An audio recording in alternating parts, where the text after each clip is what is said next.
hailinganishi na chochote. Asante kwa mwanja.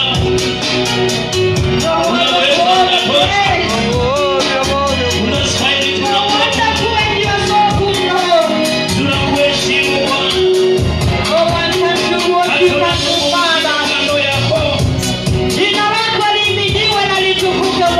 Wewe ndiye uponyaji. Tunakuomba sifa Bwana.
kindness. We adore you because of your greatness. And as we sit down and hear from thee, O Lord, we welcome your presence and we desire to hear from thee. In the name of Jesus Christ, we pray. Amen. You may sit down in the presence of the Lord. Amen. Nataka kukaribisha nyote katika ibada yetu siku ya leo. Naamini ya kwamba zote tutaenda kubarikiwa pamoja. Bwana asifiwe. Ni ibada nzuri, maana Kristo ni mtawala katika maisha yetu na amekusudia kutubariki zote. Bwana asifiwe. For those who are watching us from the online service, we want to welcome you to our service. Whether you're watching us from Africa, Asia, Europe, or North America or South America, we welcome our presence and we want to believe you're going to be blessed by our service this morning. Praise the name of the Lord. Amen. It's a good day and a wonderful moment because the Lord is faithful. Bwana asifiwe. Mungu ni mwaminifu na ametenda mema katika maisha yetu. Licha ya yote, tunashukuru maana tuko katika wakati huu. Hata tukipunguzwa kuingia katika nyumba ya Bwana, we are in generation where we can reach people in other platforms. So God is great. Bwana asifiwe. Today I'm going to share the word of the Lord. I am your brother Benson, born again, and I love Jesus. Praise the name of the Lord. Amen. So I want to share today the word of the Lord from the book of Numbers, chapter 21, verses 4 and 9, 4 to 9. That's going to be our key verses, though I will take you through other scriptures in the Bible. Praise the name of the Lord. Amen. Today I want to share a little bit about being in the wilderness. And I have given my subject today, strength for the wilderness. Praise the name of the Lord. Amen. Last Sunday, we were told by our pastor, wilderness leads us or makes us a candidate of crossing over. So, it's not a bad place. Sometimes it is good to be in the wilderness because at the end of it, you are going to cross over. Amen. And today I want to share the strength that can take you through the wilderness and cross over safely. Praise the name of the Lord. Amen. So I've said I'm going to read from the book of Numbers, chapter 21, verses 4 to 9. The Bible says, Then they journeyed from Mount Hor by the way of the Red Sea to go around the land of Edom, and the soul of the people became very discouraged on the way. And the people spoke against God and against Moses. Why have you brought us up out of Egypt to die in the wilderness? For there is no food and no water, and our souls loathe this worthless bread. So the Lord sent fiery serpents among the people, and they beat the people, and many of the people of Israel died. Therefore the people came to Moses and said, We have sinned, for we have spoken against the Lord and against you. Pray to the Lord that he take away the serpent from us. So Moses prayed for the people. Then the Lord said to Moses, Make a fiery serpent and set it on a pole, and it shall be that everyone who is beaten, when he looks at it, shall live. So Moses made a bronze serpent and put it on a pole, and so it was, if a serpent had beaten anyone, when he looked at the bronze serpent, he lived. Father, we bless your name because of your word. We thank you because this moment you're going to minister unto us. Speak to us in a language that we can understand. Use me as a vessel to speak your word. We bless your name because you're wonderful. We honor you because there's no other like you. In the name of Jesus Christ, we pray. Amen. Strength for the wilderness. Praise the name of the Lord. Amen. If I go back to the same chapter and read the first 3 verses, number 1 to 3, the Bible says, the king of Harad, the Canaanite, who dwelt in the south, heard that Israel was coming on the road to Adharim. Then he fought against Israel and took some of them prisoners. So Israel made about the Lord and said, if you will indeed deliver these people into my hand, then I will utterly destroy their cities. And the Lord listened to the voice of Israel and delivered up the Canaanites, and they utterly destroyed them and their cities. So the name of that place was called Omar. Bless the name of the Lord. So this is a story of the children of Israel. They have been traveling, heading to Canaan, their promised land. Wako katika safari, wanaelekea katika nchi ya ahadi ambao walikuwa wameahidiwa na Mungu. Wametoka kule Misri na wako katika jangwa. Praise the name of the Lord. Kwa hiyo pale jangwani walikuwa wanaenda na walikuwa wanatumainia kuingia ile nchi ya ahadi, lakini imefika mahali sasa hawajaingia kule, lakini kuna adui amejitokeza na anataka kupigana wao. Praise the name of the Lord. The Canaanites, now they come up against the people of Israel. So in the desert, one thing, they ate enough. They did not serve before. For one, in a desert it is very hot. The what you can all have our see in the desert is sand and a rough way, because there is in the desert you find little water. So one, they were thirsty and they were tired. Praise the name of the Lord. Amen. 2, in a desert there is no highway. Those who have traveled to the city Nairobi, you have heard of Thika Super Highway. Yeah? There are many things on the highway. Signboards show you how many kilometers before you diverge. Which lane are you going to run?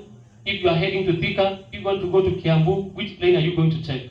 But these people, they find themselves in the wilderness where there is no highway. They are just walking, believing they will enter into the promised land. And the other thing is that there are no signposts or policemen to direct them on the desert. Praise the name of the Lord. Amen. Kwa hiyo hawa watu wamejipata jangwani, ni mahali ambapo wanaenda tu kile wanaona, ama kile kiko pale ni kujua tu tunaenda upande huu.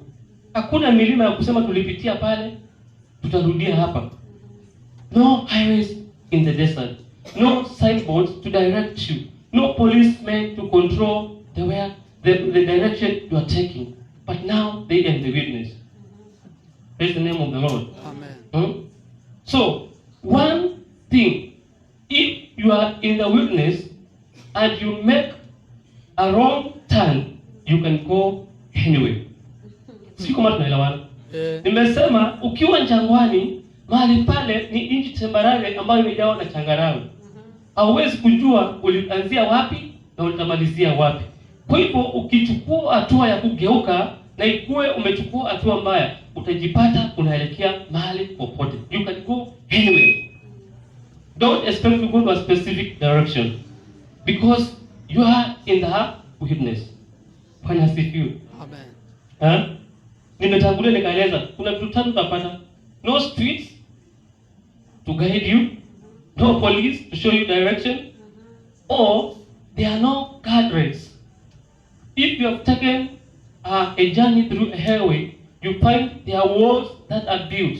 The vehicles that are heading to a certain direction, they cannot cross to the other direction. Why? There is a wall to control them. The others that are coming on the other side, they cannot cross the other lane. Why? There is a wall, or there is what we call guardrails. Kuna zile chuma zimewekwa pale, huwezi fuka upande ule mwingine. Lakini hapa ni mahali tu tembarale, kumejaa na mchanga, jua ni kali na unaenda tu. So if you make a wrong turn, hakuna ukuta utakuzuia. You will go anyway. Praise the name of the Lord. Kwa hivyo ni mahali pana utata mwingi. Ukijipata jangwani ni mahali ambapo pana utata, maana hakuna kuelekezwa. Hakuna signboard imejengwa mahali pale kwambia this direction you are heading east 10 kilometers to your destiny. Nothing like that.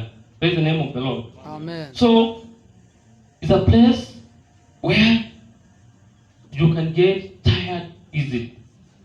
Praise the name of the Lord. Amen. Na tumeambiwa in verse 1, the king of Aram, the Canaanite, who dwelt in the south, heard that Israel was coming on the road to Atharim. Then he fought against Israel and took some of them prisoners. So Israel made a vow to the Lord and said, if you will indeed deliver these people into my hand, then I will utterly destroy them. Then verse 3.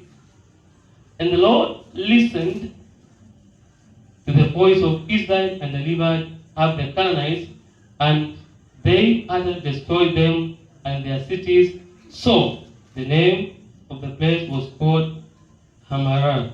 Praise the name of the Lord. Amen. Kwa hivyo hapo wamejipata, lakini wamemlilia Mungu na akawapigania. Bwana asifiwe. Amen.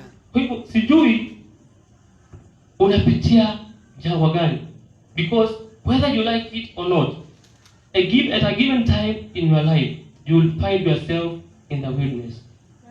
Praise the name of the Lord. Amen. And the moment you find yourself in the wilderness, I have given the first precaution. If you make the wrong turn, you can go anywhere. Praise the name of the Lord. Amen. So, when we find ourselves in the wilderness, we need to be very careful.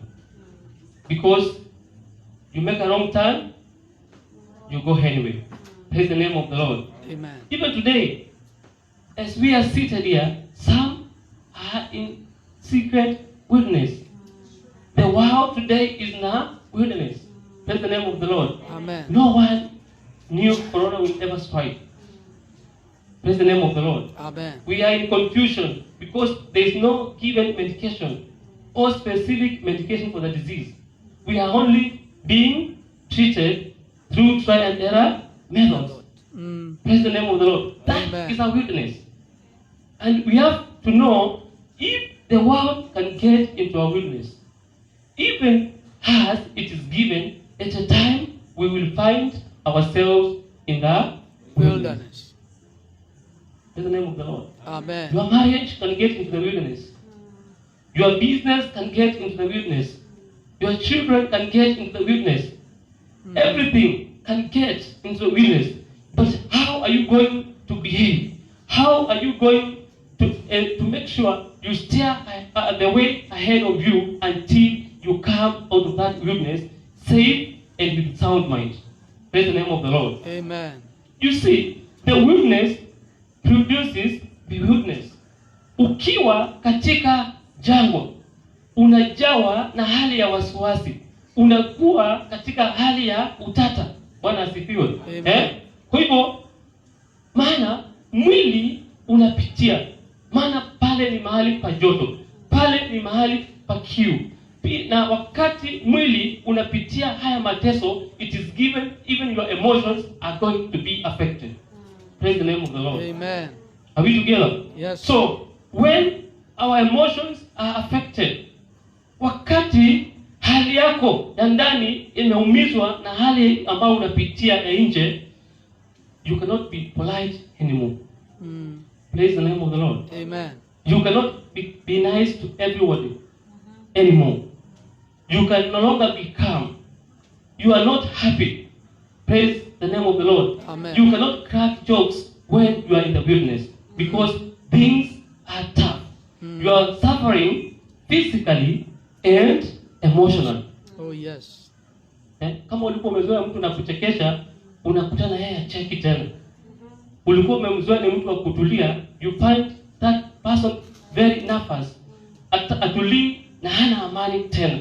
Bwana asifiwe. Amen. Ule mtu alikuwa ni mtu wa kuweka sura ya kutambasamu. Akiwa jangwani ukikutana yeye, hiyo sura inakuwa imeondoka.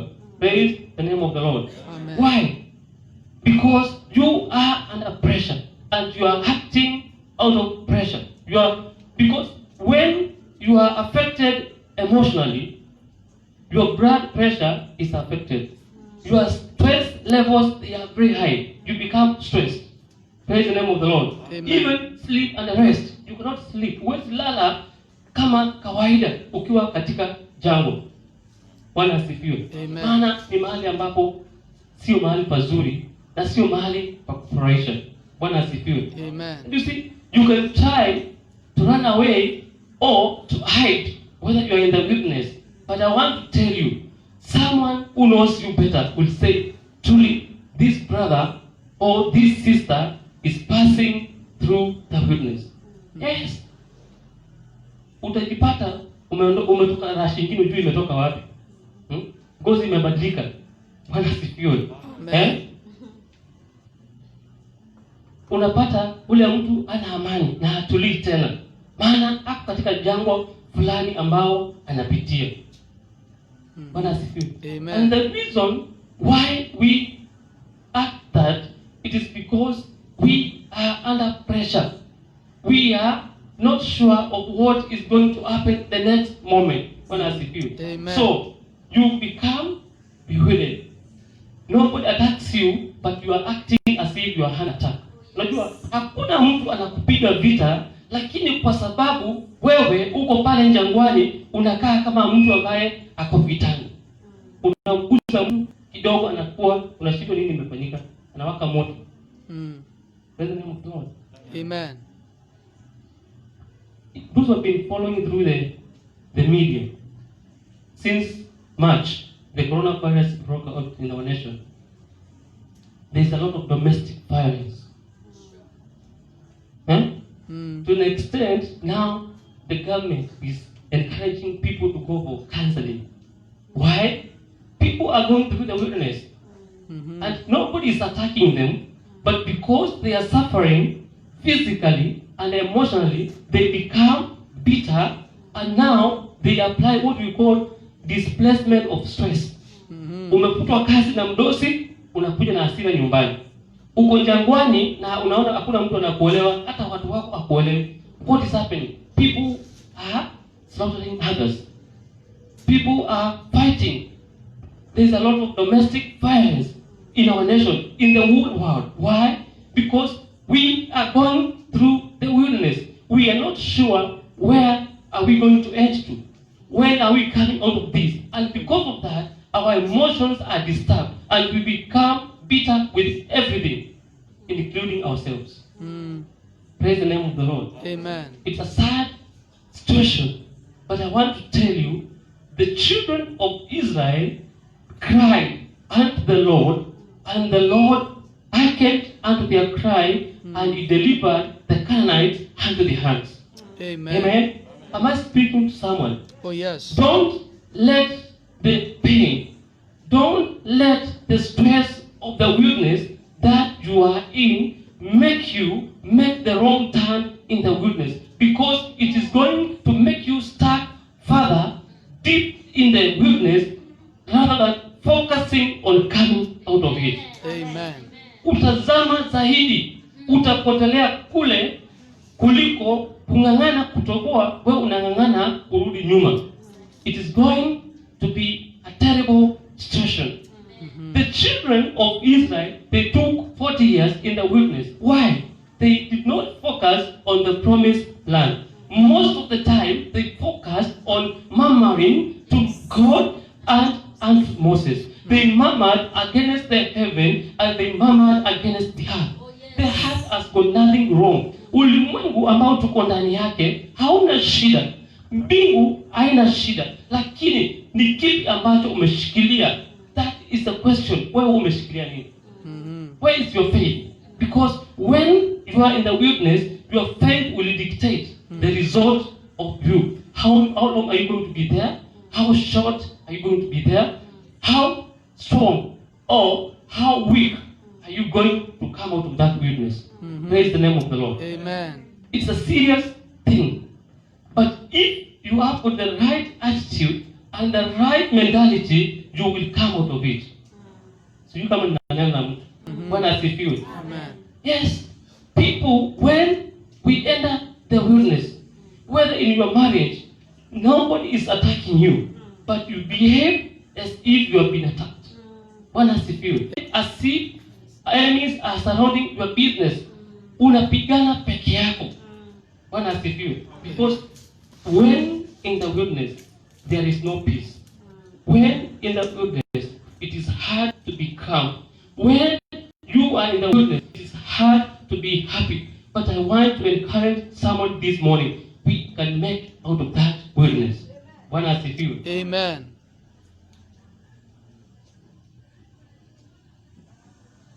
It's not the challenge or the trouble that discourages us. One as if you. Amen. But it is the way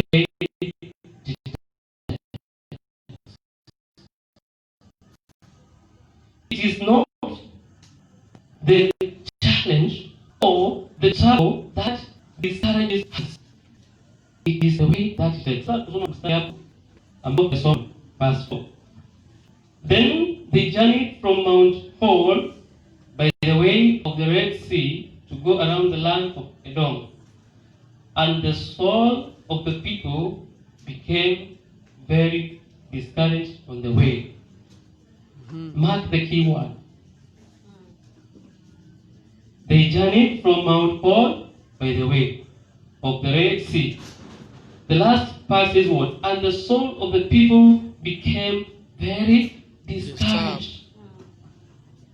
Njia ambayo mambo tuko ndani yake yanachukua wakati mwingine yanatuvunja moyo. Sio ile shida uko ndani yake inakuvunja moyo, lakini ile njia ambayo inachukua. Bwana asifiwe. Amen.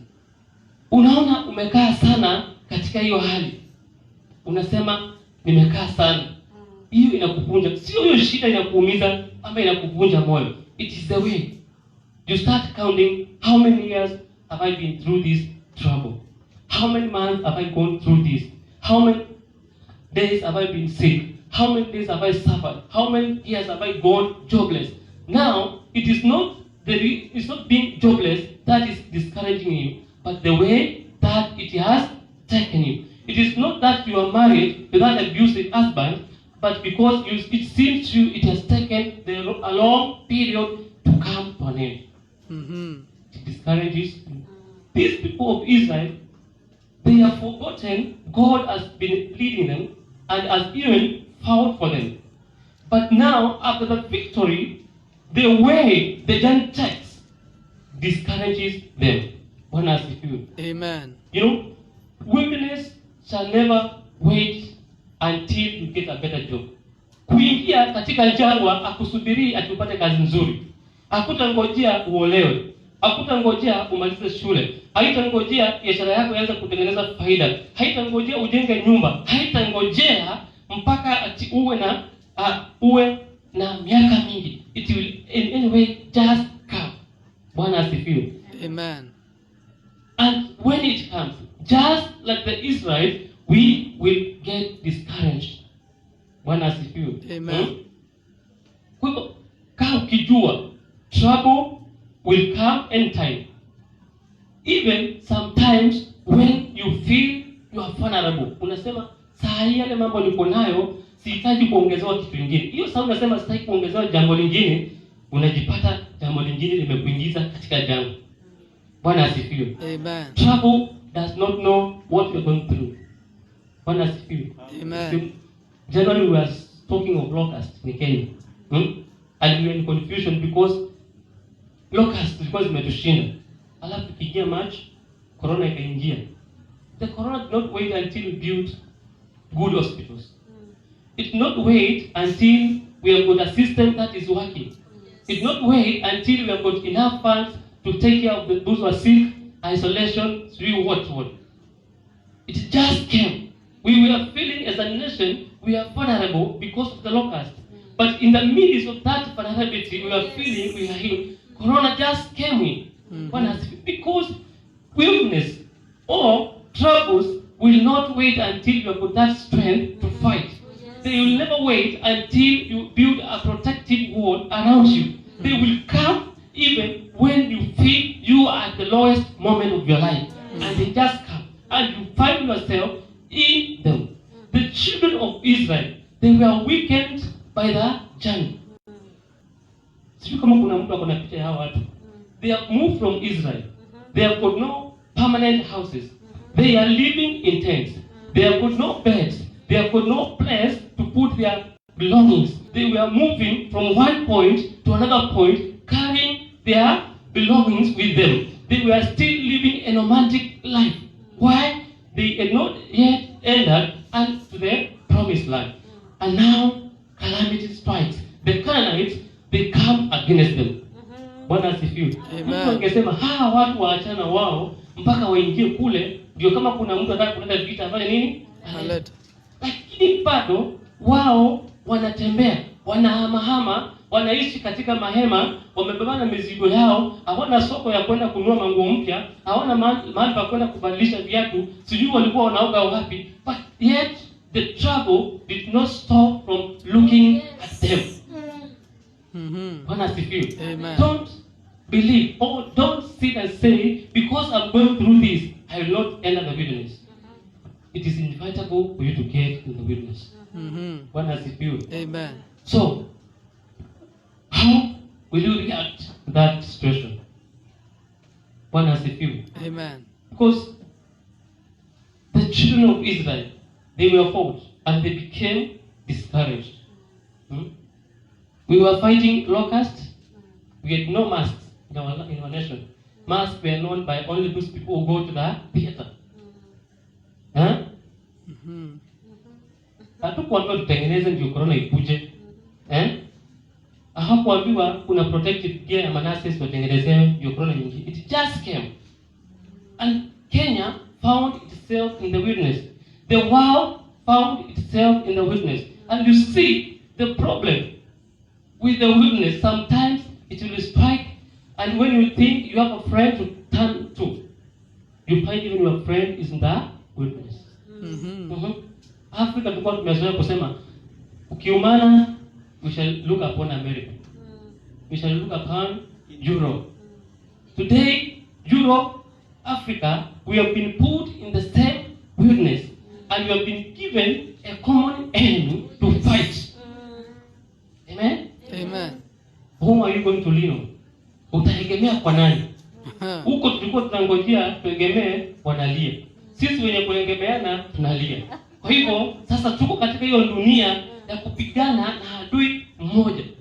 So don't say when I am in problem, my brother will help me. Focus on God, because it's only God whom you can lean when you are in your lowest moments. Amen. Amen. Bwana asifiwe. Amen. Witness is not a place where we can rejoice. It's not a place where we can desire to handle, because it's a place where we can get confused.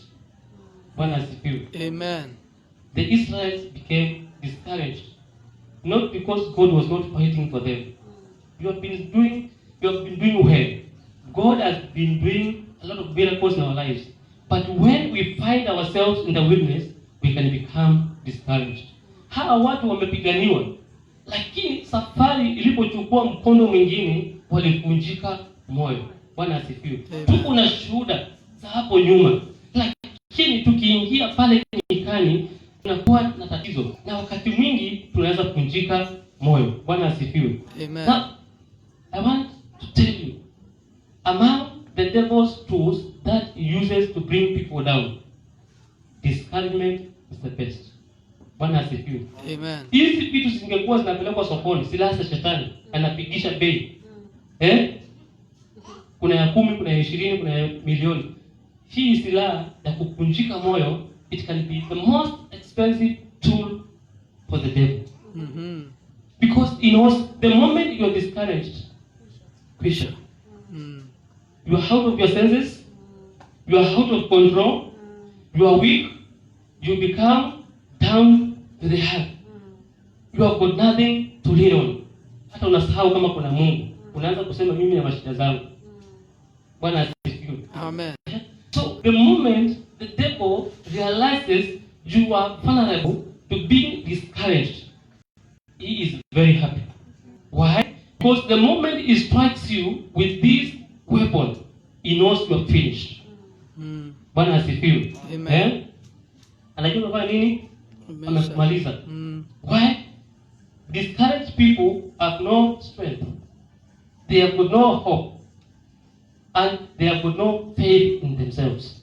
Bwana asifiwe. Mtu ambaye amevunjika moyo na amejipata nyikani, mahali hakuna amani, hako katika jangwa, hakuna maji, hakuna nini, huyo akishavunjika moyo, hana tumaini, hana imani, na hana nguvu za kimwili na nguvu za kiroho.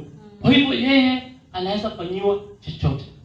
And that's why when you are in the wilderness, you become discouraged, the devil will manipulate you in any way he wants, because you are out of self-control. Bwana asifiwe. Amen. We need to be very careful. Ukiona shetani anataka kukuletea kwa silaha, kimbia. Bwana asifiwe. Amen. Si kama tuko pamoja kufikia hapo. Witness. It is inevitable we will find ourselves in that witness. Bwana asifiwe. Tutajipata huko. Na nimekuambia jambo la kuepuka ni kuvunjika moyo. Maana shetani atakuchezea mpaka kwa mlango wako akuchezee. Bwana asifiwe. Atakufuata hata kwa mawazo yako akuchezee. Bwana asifiwe. Amen. So, what are you going to do? Sasa kuachana hiyo. Nisema nitaka kufunza strength in the wilderness. Nimekupatia picha vile kuko katika jangwa. Let us go to the book of 1 Samuel, chapter 30. I want to read from verse 1 to 6.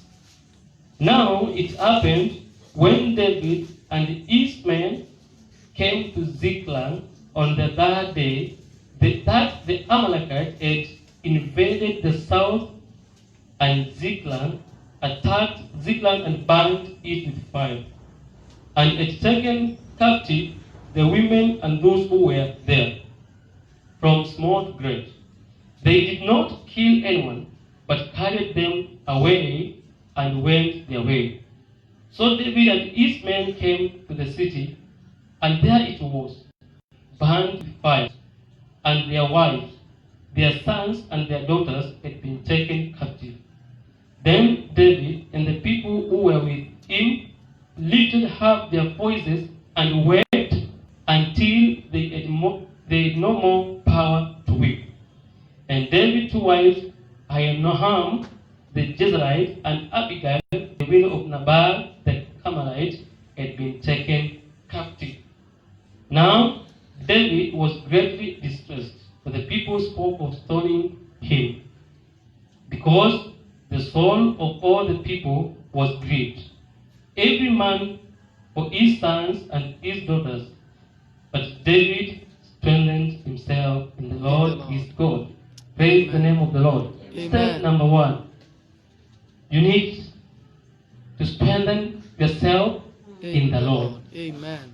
If you want to survive in the wilderness, number 1, you need to strengthen yourself in the Lord your God. Amen. Tumesoma hadithi ya Daudi, ameenda kupigana, na sasa hii property ya Ziklag ndiye alikuwa amekaa na wale watu wake walikuwa wanamsaidia kwa vita, na wamerudi kule, wamepata hiyo sehemu imechomwa, wake zao, watoto wao na kila kitu chao kimefanya nini? Kimetwaliwa mateka na the Amalekites. Bwana asifiwe. Amen. Na sasa ametoka. You see, when you have come from one wilderness of fighting his enemies, and now he has entered another wilderness. His family, his property has gone. Bwana asifiwe. Amen. And now the men who were with him, they wept until they no more strength. Hiyo ndio shida moja tuko nayo. When we find ourselves in the wilderness, we, instead of seeking the Lord or finding courage in our God, we sit down, we start crying, we start looking for people to sympathize with our situation, and you waste a lot of energy until you have no energy left in you. One as if Amen. the Bible says these men, they cry until they no strength to cry. Wakalia, wakaishiwa na nguvu. But I thank the Lord because David had a different spirit. After all this crying, these men now they are talking of stoning him. Walikuwa wameenda vitana na yeye. Sasa wanamgeukia kana kwamba yeye ndiye amechukua mali yao na watu wao. Lakini Daudi hakuangalia kile walikuwa wanafanya. Bwana asifiwe. Amen. He found, the Bible says in the last bit of verse 6, but David strengthened himself in the Lord his God. Bwana asifiwe. Amen. Ukiwa nyikani, usijaribu kuangalia wale walio kando. Usijaribu kuangalia uwezo wako. Lakini tazama mbingu, maana hapo ndipo mahali unaweza kupata suluhisho ya mambo yako. Amen. Amen. Even the world today knows it's God who can save the world. Those, the government that ignore the church, today they are speaking with the church because they know prayers work miracles. Bwana asifiwe. Amen. Wanasema tunahitaji maombi. Tuombeeni nchi yetu. Why? They have realized it is only God who can strengthen us when we are fighting a common enemy. Amen. Bwana asifiwe. Kwa hivyo ukipata mahali kama pale, ndoa yako haiendi, biashara yako haiendi, jamii yako haiendi, stop crying, stop looking for people to blame, stop sitting down and looking down upon yourself, but focus in the Lord. Strengthen yourself in the Lord your God, and He will see you through that wilderness. Bwana asifiwe. Amen. Sijui kama naongea na mtu. Maana tutapoteza muda tukiwa nyikani, badala ya kutokelezea tukufie kule tukilia. This man cried, and after crying, devil found that weapon I told you, discouragement. Wakavunjika moyo, wakasema huyu Daudi ndio tutamaliza. How can you kill a man you have come from war with him? Achana na watu. Focus on heaven. Amen. Bwana asifiwe. Amen. The Israelites cried to God. Hapo tulisoma Numbers. When they were faced by the Canaanites, they did not cry to the Egyptians where they came from. They did not say, we are going to run away and hide ourselves. They did not sit down and say, let us cry, let us weep. But they focused on God. The Bible says what? They vowed before the Lord, if you give us these Canaanites, we are going to destroy them and their cities. And the Lord hearkened unto their cry. Amen. Amen. Usijipe shughuli ya kutafuta visababu. Usijipe shughuli ya kuangalia nani ako karibu anisaidie. Angalia Mungu wangu anasema nini katika hii hali niko ndani yake. Bwana asifiwe. Amen. Mungu atakupigania ukiwa katika hiyo hali. Praise the name of the Lord. Amen. Point number 2. Nataka kwenda katika kitabu cha 2 Chronicles. Nisome one of the most apt chapters. Najua watu wengi wanaijua. 2 Chronicles 20:14 tutaanzia pale 14. 2 Chronicles chapter 20 naanzia 14. Nisirudi huko nyuma sana. Then the Spirit of the Lord came upon Jazheel, the son of Zechariah, the son of Benaiah, the son of Jehiel, the son of Mattani, a Levite of the sons of Asaph, in the midst of the assembly. And he said, Listen, all you of Judah, and you inhabitants of Jerusalem, and you King Jehoshaphat, thus saith the Lord to you, do not be afraid, nor dismayed, because of this great multitude, for the battle is not yours, but God's. Tomorrow go down against them, they will surely come up by the ascent of this, and you will find them at the end of the brook before the wilderness of Jerusalem. You will not need to fight in this battle. Position yourself, stand still, and see the salvation of the Lord, Amen. who is with you. O Judah and Jerusalem, do not fear or be dismayed. Tomorrow go out against them, for the Lord is with you. And Jehoshaphat bowed his head with his face to the ground, and all Judah and the inhabitants of Jerusalem bowed before the Lord, worshipping the Lord. Then the Levites of children of the Kohathites and the children of Korahites stood up to praise the Lord God of Israel with voices loud and high. So they rose early in the morning and went out into the wilderness of Tekoa. And as they went out, Jehoshaphat stood and said, Hear me, O Judah, and you inhabitants of Jerusalem. Believe in the Lord your God, and you shall be established. Believe in his prophets, and you shall prosper.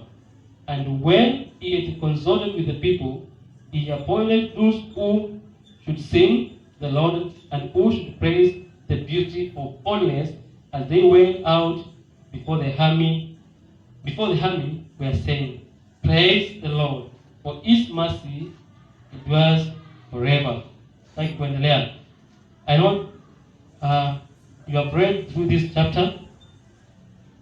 I've said point number 2, surrender unto the Lord.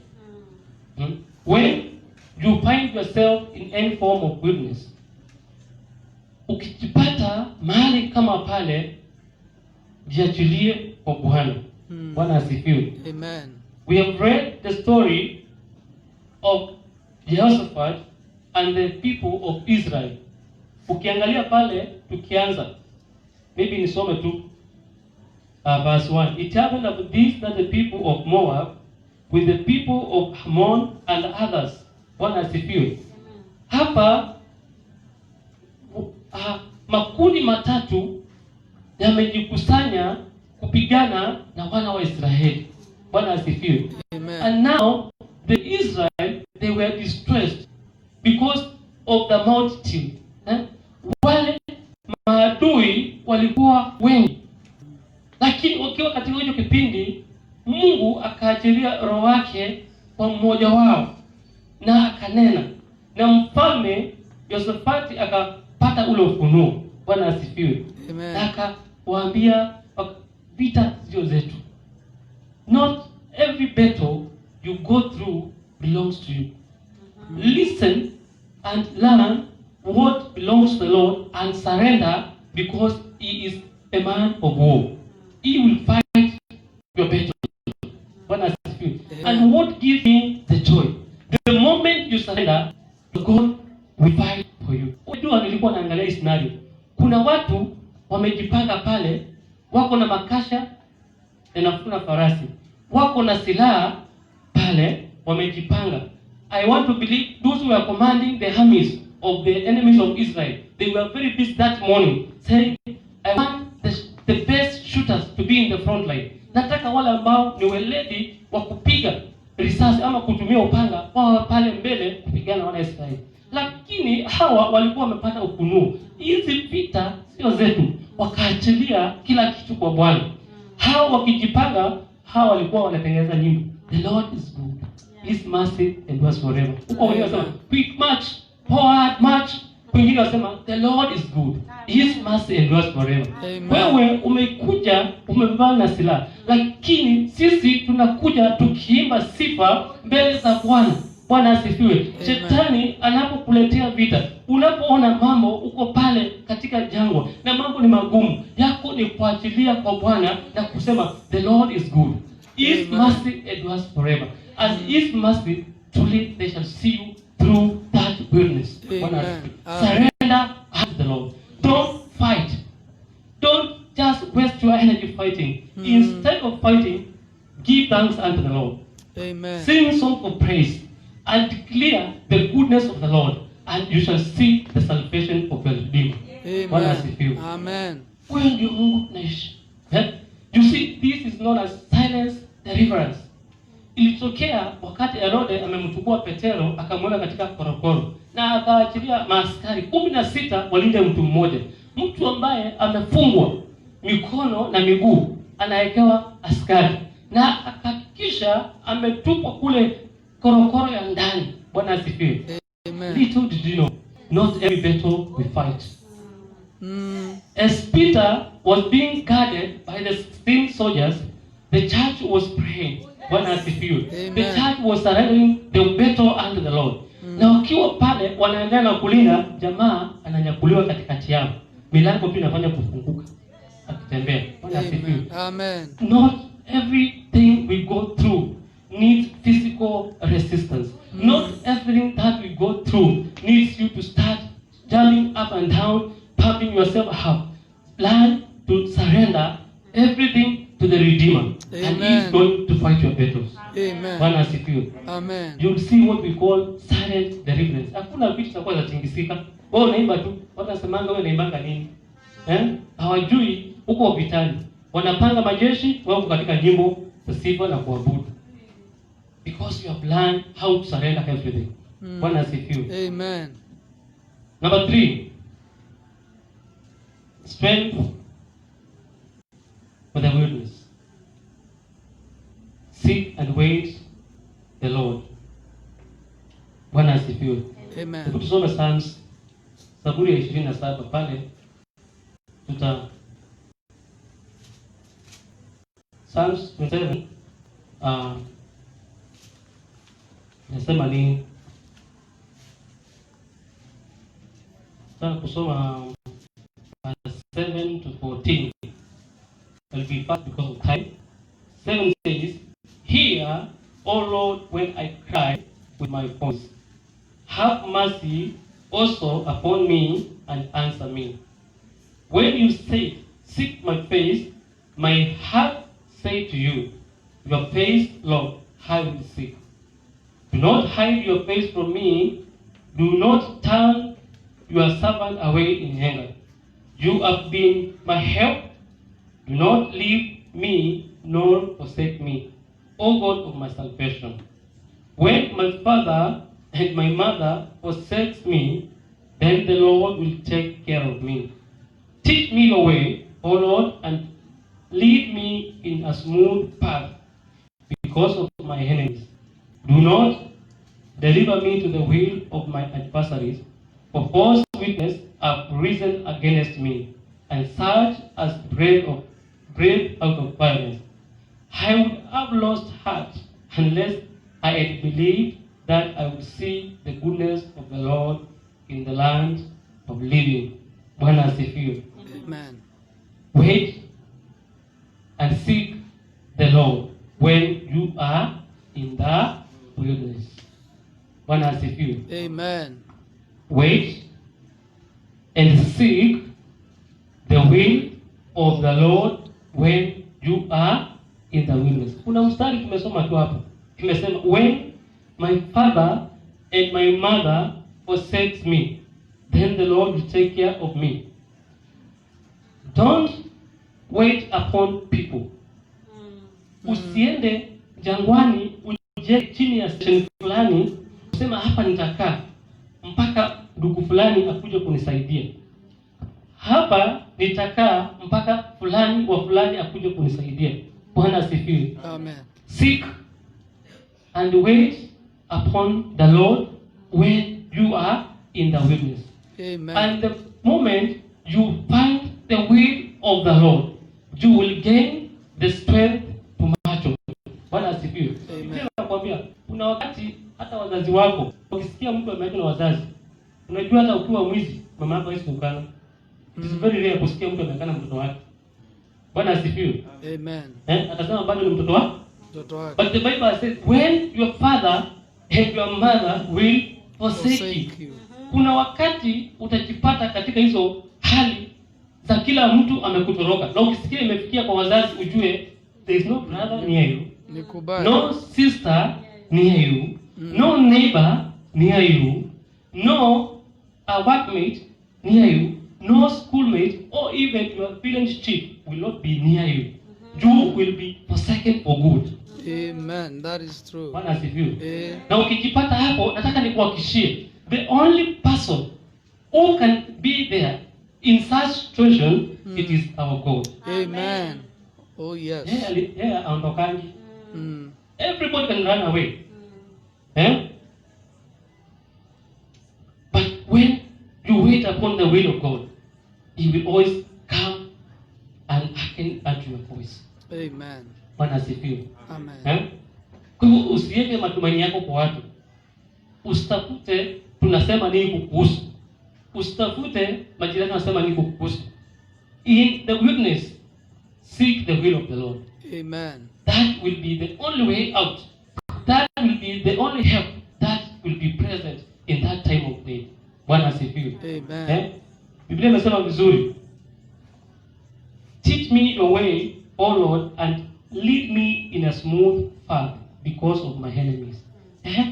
When you have been pushed to the wilderness, enemies are surrounding you, learn this. Cry unto the Lord. Teach me your way. What you want me?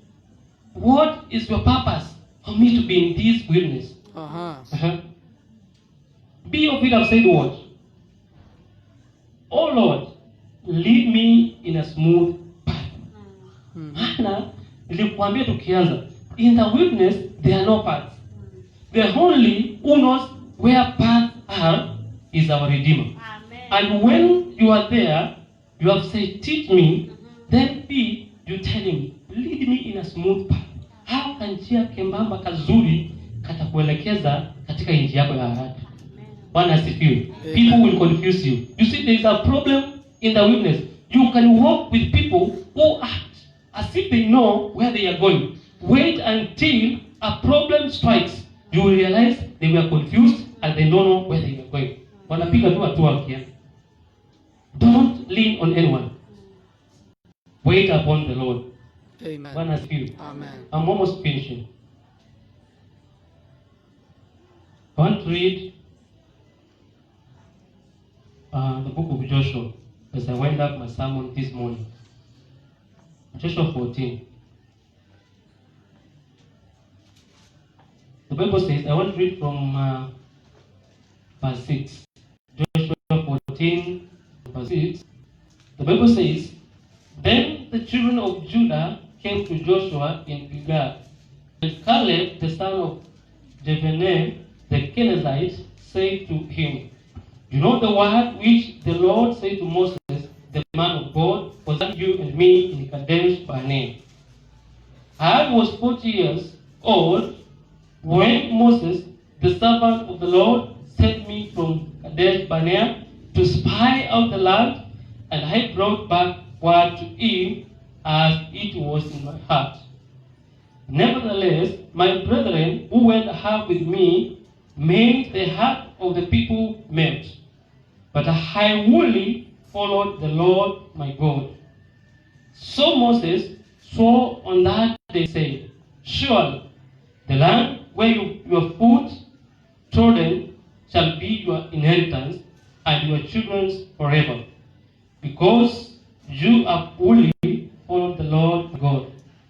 And now, behold, the Lord has kept me alive, as he said, these 45 years, ever since the Lord spoke these words to Moses, while Israel wandered in the wilderness. And now here I am this day, 85 years old. As yet I am strong this day, as on the day that Moses sent me. Just as my strength was then, so now is my strength for war. Both for going out and both for coming in.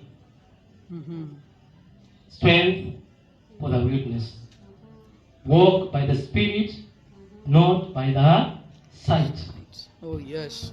Walk by the Spirit and not by the sight. Sight. This is Caleb.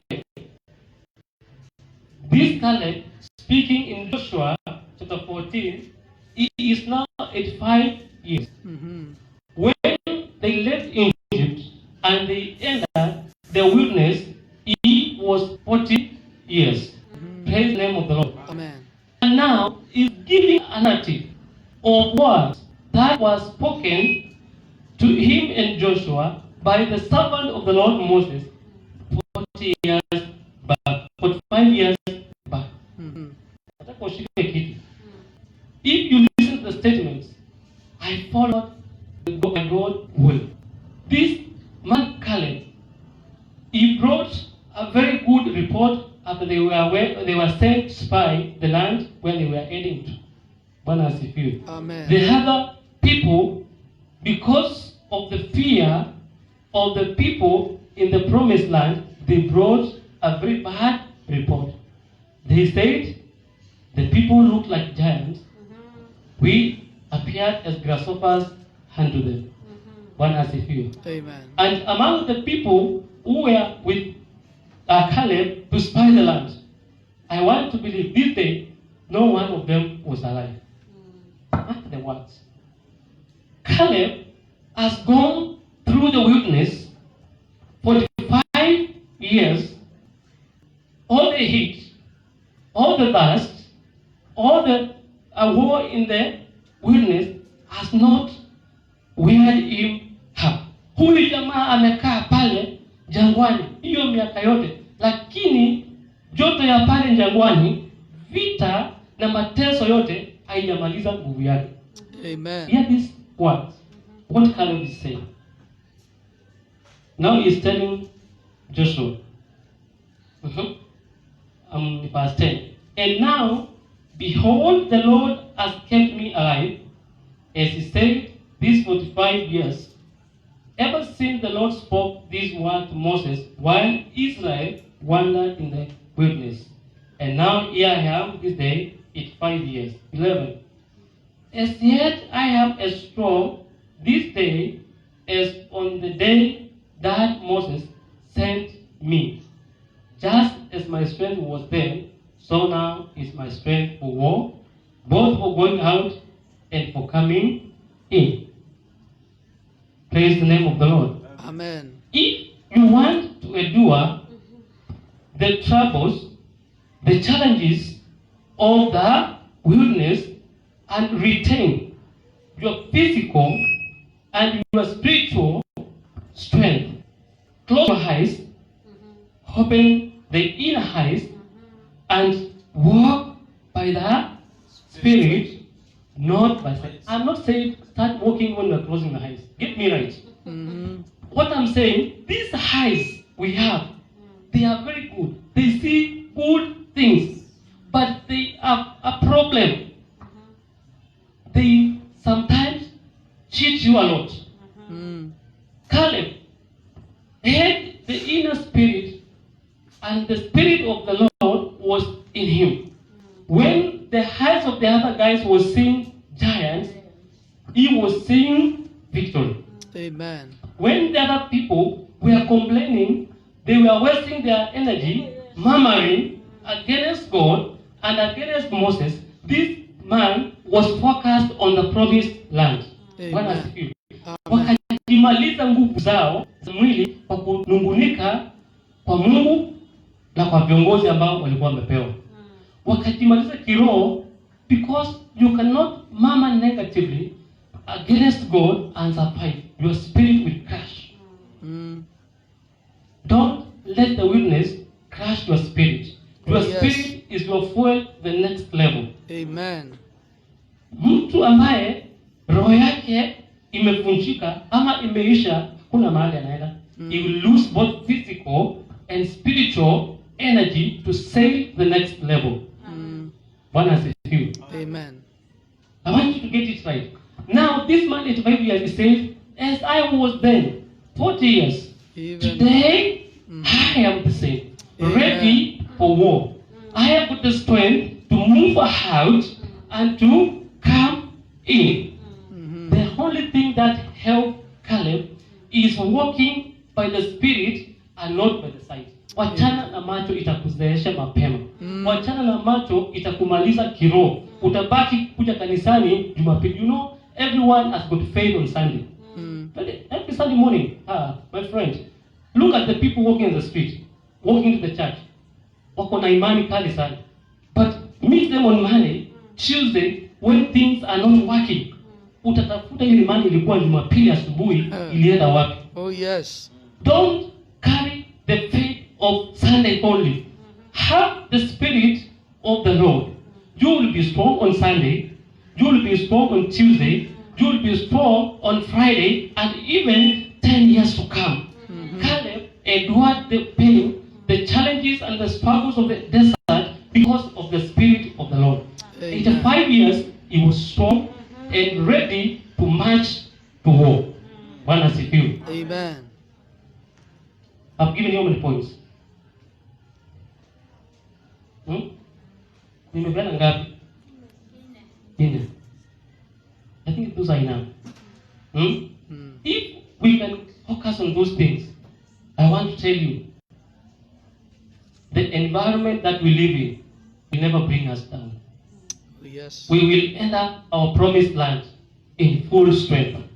We shall claim our inheritance. You see, this day, Caleb was claiming his promised blessing, his inheritance. Amen.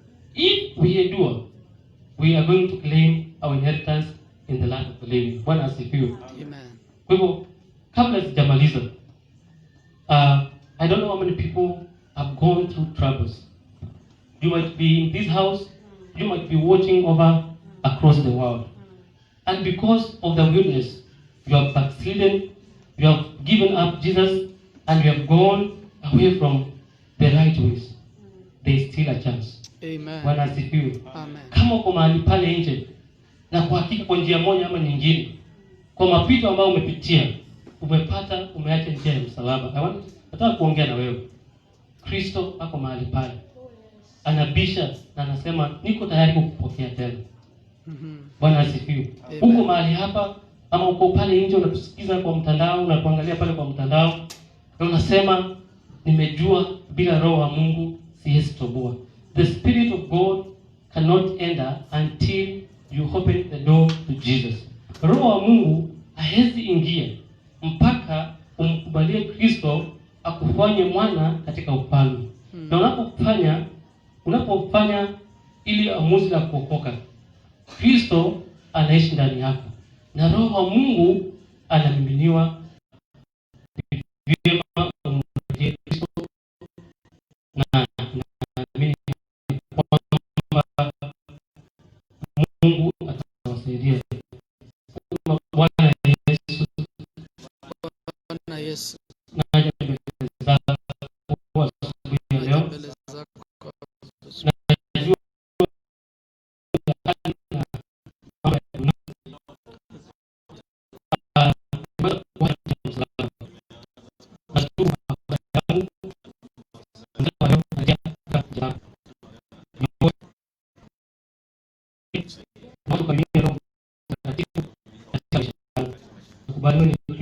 na Mwokozi wangu. Ungependa kuokoka mchana wa leo, hakuna njia nyingine ya kuweza kupambana na pepewa kama binadamu ama hujawahi Kristo maisha yako. Wacha ukaweze kuomba hili. Bwana Yesu, naja mbele zako mchana wa leo, nakubali mimi ni mdhambi, natubu makosa yangu na kufungulia moyo wangu siku ya leo. Nakubali wewe ni Kristo, ndiye nilia pale msalabani. Siku ya leo niokoe. Futa jina langu katika kitabu cha dhambi na uandike jina langu katika kitabu cha uzima. Nakubali nimeokoka